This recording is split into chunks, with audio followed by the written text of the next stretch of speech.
G'day punters, welcome to Victims of the Punt. We're here to review the Kembla Grange meeting. We had the 3 Group 2s in the Sheraco to Theo, Marks and a run to the Rose, and here to join me to help us through it is Mark Shean, Mark Rhoden and Rob Scurry. Mark Shean, I'll start with yourself.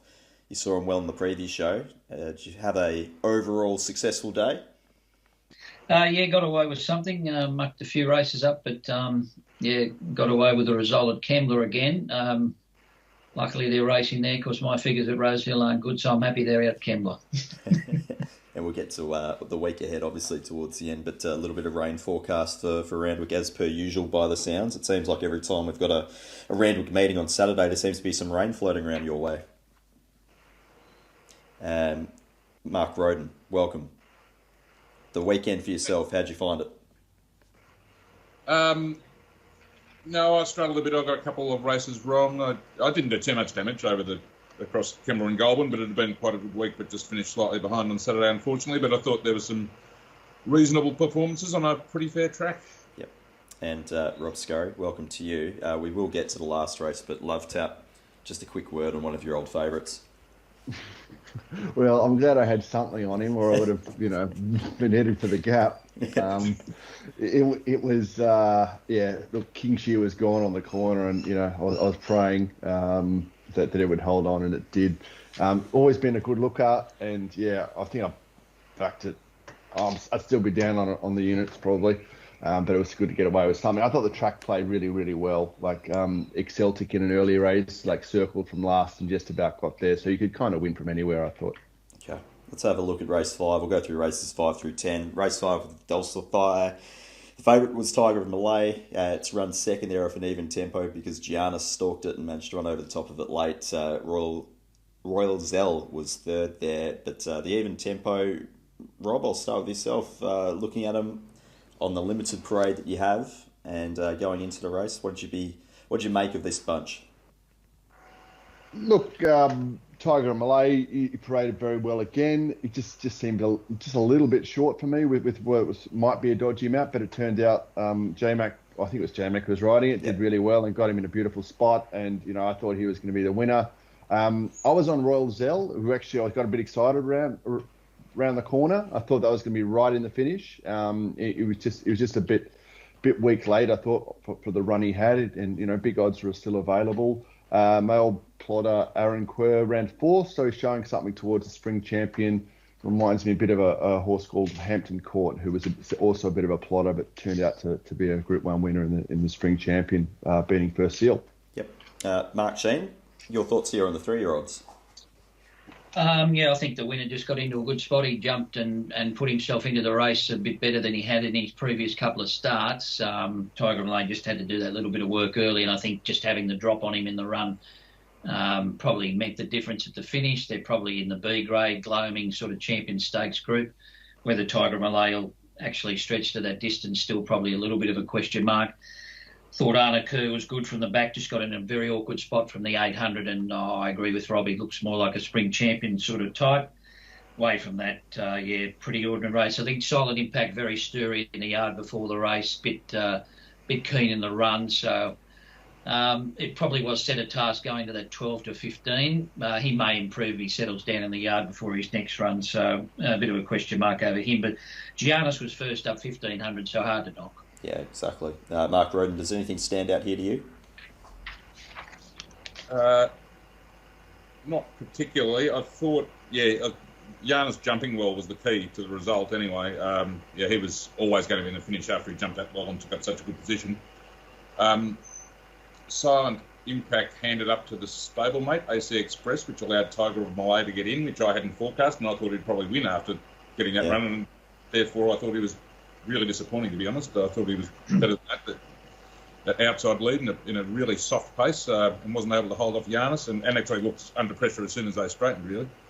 I2 was on Royal Zell, who looked the winner, just couldn't get it done, unfortunately. It wasn't a bad bet at the price, but neither J-Mac. That's, he's probably the length and a half difference required there.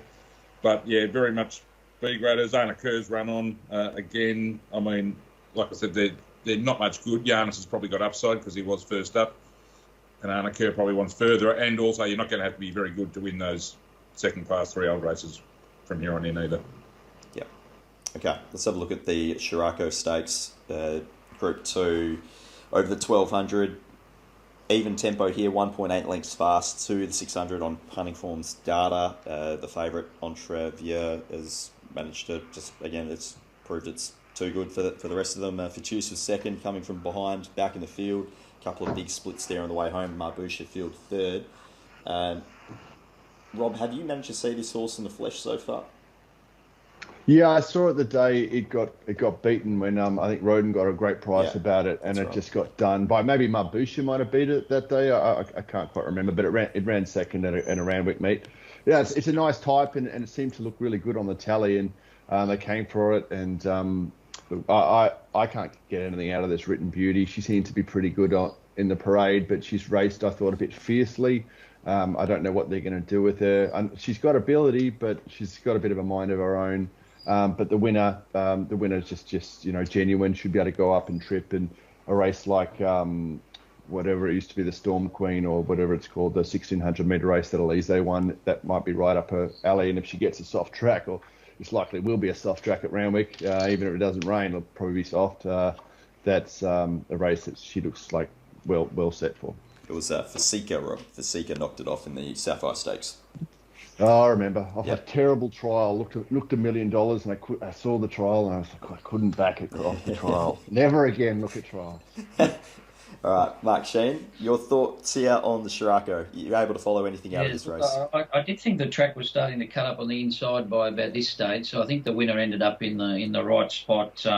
Look, she was first up and just off the parade on the TV. She looked ready to go, got into a good spot and always travelled. I think Fatous was excellent, had to drag right back towards the rear. Marbusha okay first up, just lacked the dash of the winner at the 200 metres. I don't know what you say about the other beaten brigade here. I think they were just outclassed. I think the winner will probably try and get into the Invitation, the new race, actually. She keeps winning, so it's hard to knock her, isn't she? If she doesn't win, she normally runs second. Yeah, indeed. Mark Rhoden, are we just waiting for some of these horses to end up at Flemington down the straight, namely Written Beauty and Marbusha? Oh, I suppose so, yeah. I think Entriviere is just a bit better than that group of Australian mares, but she got into the... I mean, she had won a long, long way out, I thought. It was a bit like Zaki in his race last week, just got into a beautiful spot with nothing around him, and travelling beautifully. And, she was able to let down and put him away. Great run for Fatous again. She's going really well.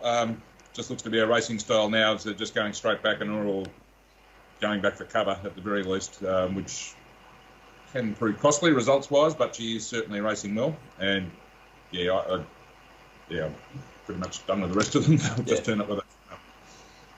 Okay. Race 7 on the card was over 1,300 metres, the Theo Marks Stakes, which was a Group 2 there. Look, Chat, everyone's probably least favourite horses, got over the top of Embracer here. Big parade. Ran third after trying to lead on an even tempo. They went one length fast to the 600. Rob, your thoughts here on hindsight with the Theo Marks? Obviously, Ice Bath is in the race as well. Yeah, there's a few horses I like here.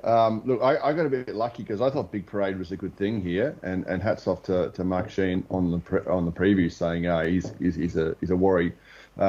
Stringing a couple together, but he got too short, so I couldn't back it. So I was just left.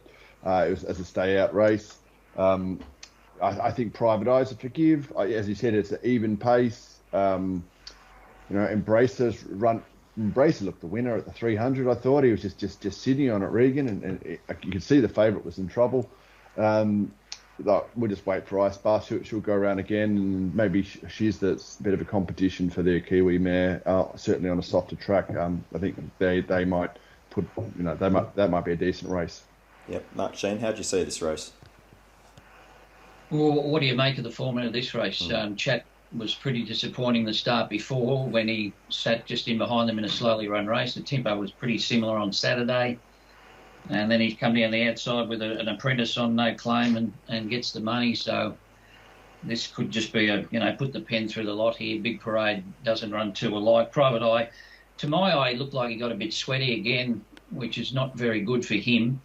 But maybe he just needs a bit more cut out of the track. He was struggling a long way from home. He did make up a bit of ground late, but I think going forward, I think Nimali's the only one to follow here. She looked a bit fat in the parade to me. Dragged right out the back, made good ground lay. Once she gets up to 1,600 metres, it'll be more up her alley. So I've got huge question marks about this race going forward, but Nimali certainly, from my point of view, the one to keep an eye on. Mark Rhoden. Chat does have all-time legend form, Chat. I was just going to ask Mark Rhoden, is this one of those sick SP jokes? Chat started shorter than Ice Bath, Private Eye, Embracer in the show county quality. Yeah, I backed him too. Yeah. I suppose if you give him one bad one, he's run second in the Missile, the Fobbit, or finished in front of a Seeker and Colding and company start before. Just that, you didn't have to go far too back in the form guide to find him, and he should have been shorter than 40s, I suppose. But it was a strange race. I said to someone straight after the race, and like Rob, I've ducked Big Parade because he got in too short. Yeah. Big last up figure. But I said to someone, he's clearly gone too hard here. He was leading by 3 and he was gone at the 300. So my first thought is he's gone too hard. And you look at the data and there's no other way to slice it. The pace wasn't that hot. Visually he looked like he was going too fast, but he actually wasn't, was he? Yeah. Maybe he was over racing a bit, but on the clock he wasn't doing himself any harm. Or shouldn't have. So just a really strange race. I had something on Nimali, who was obviously a run short, but great run, got home for 4th, I think. But it had a similar sort of task to Chat. It was probably a couple of lengths, or 2 or 3 lengths behind it in the run. Very good effort, Chat. But he's a bit schizophrenic too. If he's, every second run for him by the look of it at the moment. So a strange race, struggling to get my head around it, to be honest. Okay, let's have a look at the runs to the Rose for the 3-year-olds. Group 2, even speed here, 1.5 lengths fast to the 600. Remark was backed into favouritism, loomed for a good portion of the straight there, but Anamoe, despite the drift, was able to get the job done. Rob, you did make mention that you wish you didn't see Anamoe parade. Yeah, look, it looked forward enough, but it's just a bit colty, getting a bit sweaty around the neck. It was a warm day out there. It's not the first time that Godolphin horses look a bit underdone and then run really well. The favourite, I've taken it on every start, Remark. It does the wrong things in the parade, and it's never going to be one of mine. I think we can even call it a boom horse, but it's run well again, so it'll have admirers next start. But I think the winner's the only one to follow. Seems to have the Golden Rose at its mercy. Where to from there? Just don't run it in the Everest. That would be a very, very, very bad idea. It will get its heart broken. It will get eaten. Okay. Mark Shean, your thoughts here on the 3-year-olds? Yeah, look, I had a little bit of a different take here. Coming to the race, I was going to risk Anamoe. I was already on Remark, but even though he did sweat up in the parade, I thought he looked very forward, considering there was talk about him having a setback, and to my eye, Converge was 15% of the market and looked in foal. So it saved me. I was on Remark and got out of the race, luckily. So I think Converge looked awful. Stay inside. Well, he's probably one run off going to be a stallion. I think the winner's one with a bit up the sleeve there, and surely only gets better once he gets over further. So he just might be the dominant 3-year-old. Well, He will be, I think. Yep. And Mark Rhoden, anything to add there? Not really. Yeah, just did enough, Anamoe, really. I mean, and that looks like his platform. He's going to step off that, and he's already better than most of his 3-year-old competition. I agree with Rob. I don't think the Everest is a right race for him, but I mean, there's just so much money on offer. We've seen horses like Arcadia Queen in the past have their preparations completely skewed towards races like the Everest and Golden Rose. I mean, she was a 4-year-old at the time, but she clearly should have been going for the Cox Plate that prep, and they just changed it all up. I don't think Anamoe should be going to the Everest, but that's none of my business, I suppose. Remark, look, he covered a bit of ground in the run. He might have more to give, but I think Anamoe, and even under the right circumstances, Paul Ely might be just a bit better than, to be honest. In the Congos, had every chance. Yeah, not a great deal to say about the others. Capricorn's going to be better over further, but it's going to keep running into Anamoe. So, yeah, I think it's clearly the one to be with out of the race, but that's hardly an original thought. Yeah, that in the Congo, he's a genuine little bugger though. He does try, and he's got a good racing pattern, professional, and maybe a race down the straight like the Coolmore might not be beyond him. Well, the thing is, he will run 1400, and he's an on-pacer. And I reckon, personally, I think the fence was slightly off by this stage. So I think he was in the worst part of the ground. The one thing I probably should mention before leaving this race is that it was interesting to hear what you said about Converge, because I think I was talking on Friday about how, Gay and Adrian given those solid trials, which really seemed to bring them on, and I thought he might fall into that category, but on looks, obviously not. And that's the way he raced too. He blew out. Yeah. Well, actually, he didn't really peak till Queensland, which was like 5 or 6 runs into preparation, wasn't it? Like I thought he still might hold some residual, but he looked off in the Cape to me. Maybe I was overthinking it, but just his parade looked off to me before the race. He raced like that too, I thought. Yeah. One to keep an eye on then over the next couple of starts. Race 9 was a benchmark 88 over 1200, and of a slow tempo, 4.8 lengths slow to the 600 here. Count the Rupee's been thereabouts in the first 5 runners there, and managed to really gap them towards the end. Well done, Mark Shean here. Rob, I'll start with you though. Did you end up having an investment on this race? No, well, not for subscribers. I had something on myself. Just got in a lovely spot and looked a good thing a long way out. I couldn't see. It's an up and coming horse, and from what I saw on the tally, it looked to parade well. It just didn't rate well enough, on average, to suggest it bet to the punters. But It's a progressive horse. He seems to be got a couple of goodies at Robert Price at the moment, this horse, it could continue to improve. I'm not sure there's much behind it though, so maybe it's a bit of a suspect race. I'm not sure. Yeah, Mark Shean, just run us quickly through your thoughts in picking this horse, because you were very bullish on it on Friday. Well, actually, I backed him first up last time when he ran second to Marway, and I thought Tommy Berry probably overdid the easing tactics that day. I know Marway bolted in front, but they're in very fast time, and he gave him a big start. I just thought with the claim here, and I know that he'd won at 1,400 metres, but I think he's much better fresh at 6 furlongs. So just sort of get into a good spot there, and things fell into place, luckily. So I think he was the winner a fair way from home. On Emanate, I should say. Just got into an awkward spot, and the rest of them, they seem to go around week in, week out, don't they? So he just had a bit of upside, I thought. Yeah. Mark Rhoden, are you looking at anything in this race with a view to follow? I think it should prove a pretty good form reference in benchmark class races, at least. The time's been very good.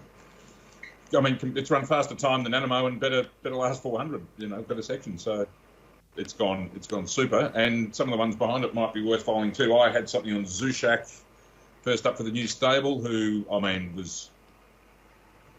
had every chance on pace and was beaten a long way, but kept kicking. And considering how fast overall time was, I'm sure there's a race for him. And just anything out of the race, I think this is going to be one of the stronger races of its class as a form reference. But this was, I agree with Rob that this had it won a long way, and I thought it was just bolting. If it got any sort of clear run at them, it was going to do what it did, and thus it proved. Well done, Mark. I didn't have a figure on him prior to this. I didn't have a figure of this magnitude on him, and I don't know, maybe I've got that wrong, but he was certainly dominant. Okay, that brings us to the last, which was benchmark 78 over 1,500 metres. Very fast tempo here, 6.5 lengths fast to the 600, and Rob's old mate Love Tap has managed to hold him off, and in the end put a space on Al Maha and Knight of Power. Rob Scurry, take it away. Yeah, so there's a few horses I kind of like the look of in here. Knight of Power was one of mine as well.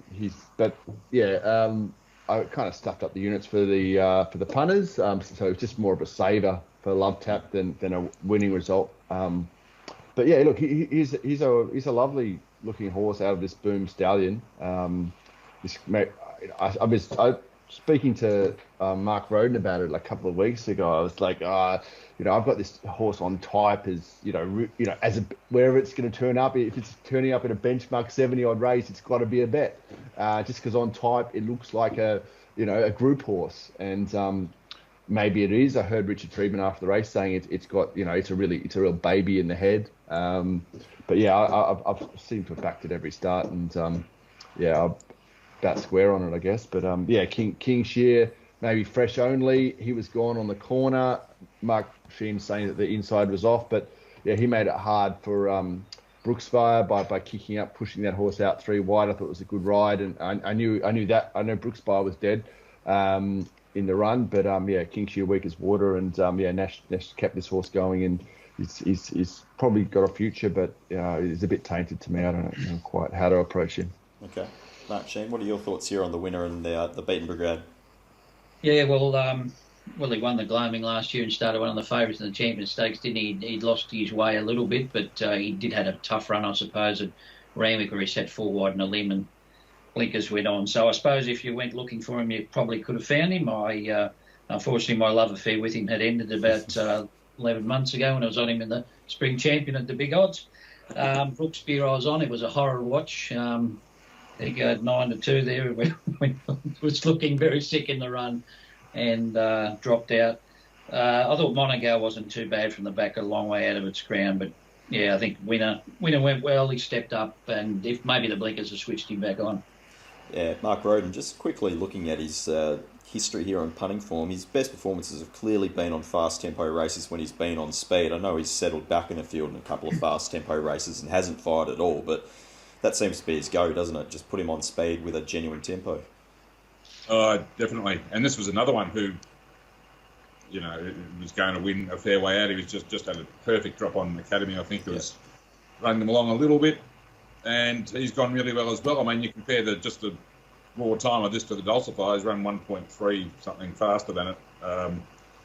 Admittedly, off a much faster tempo, but it's a strong performance. And he's another horse that he gets conditions to suit. Yeah, I think he could win a Group 3 listed race for sure in Open Company. Brooks by the Forgive, and don't really know what to say about the rest. Yep. Okay, that's fair enough. That brings us to the end. I'll get a horse or two to follow from each of you. And Mark Shean, I'll start with you. I thought in the run to the Rose, I didn't mind Glen Eagle's run. That was back last 3 wide in a limb, got into a bad spot. Thought it ran on okay, and I thought Nimmerley was very good in the Theo mark. So they're probably the main 2 to follow out of the meeting. Okay, very good. Mark Rhoden, horse or 2 to follow from yourself. I'll just say keep an eye, in particular, on horses out of the Count the Rupee race. I think Count the Rupee himself, if he maintains that form, can win better races. But some of the beaten brigade, like Zushak, maybe down in class, or 1 or 2 others, I just think it's one of those races where they've done it on the clock, and it can be followed as a form reference. Yep. And Rob Scurry, a couple of horses for yourself to follow. Just 3-year-olds. I was pretty obvious last week. I'm going to say Anamoe. Yeah. He should be winning wherever he goes next start. Yep. And the other 3-year-old, I'm not going to give up on Anamoe.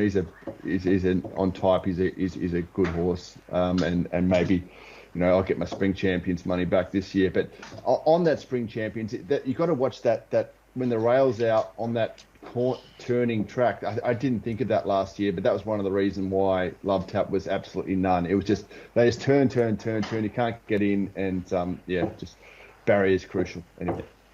Okay. You gave us Nature Strip last week, didn't you, Rob? Yeah, I did. Yeah, Nature Strip last. Well, those headline horses. Yeah, I'm sounding like someone on 5 to 8. But yeah, look, I got to get back to the races, like to look for that conditions improvement and stuff like that. But I can't get there. I'm booked in for my vax, and come on, open it up, Gladys. Let's go. We'll see. Week ahead, Kensington, Kembla Grange on Thursday, Newcastle Friday featuring the Gold Cup. Saturday we've got Newcastle again, and also Randwick for the Group 1 George Main, as well as the Shorts and the T-Rose. Mark Shean, good races ahead. Yeah, the Shorts will be an interesting race, so probably be a kick-off point for a couple of horses to the Everest, I suppose. So T-Rose continuing the fillies, and of course Group 1, I'm not sure who will end up within that race. But anyway, we'll wait for those to come out at about midday. Yes, indeed. Mark Rhoden, just a busy week ahead for yourself, as always. Yeah, Wednesday through Saturday, no rest for the wicked there. Yeah, the George Main, I'm not sure who's... Because Zaki's off to Melbourne, isn't he now? So Underwood. Off for the Underwood. So, yeah, we'll see who turns up in the George Main. Yeah, and Rob, you'll join us again later this week to help preview the Saturday meeting? I think I'm going to drop myself after my performance on Friday. It didn't add anything. Maybe Dicko can come on, or AKA Ron. He might get a run. But yeah, I'll be dark. I've been to every Newcastle Cup meeting, and I'll be pining for that. I'm just pining to get back to the track. Really am. All right. Thanks, guys. Yep. Until later in the week, we'll catch you then to preview this meeting at Randwick. Go well, guys, for the week ahead.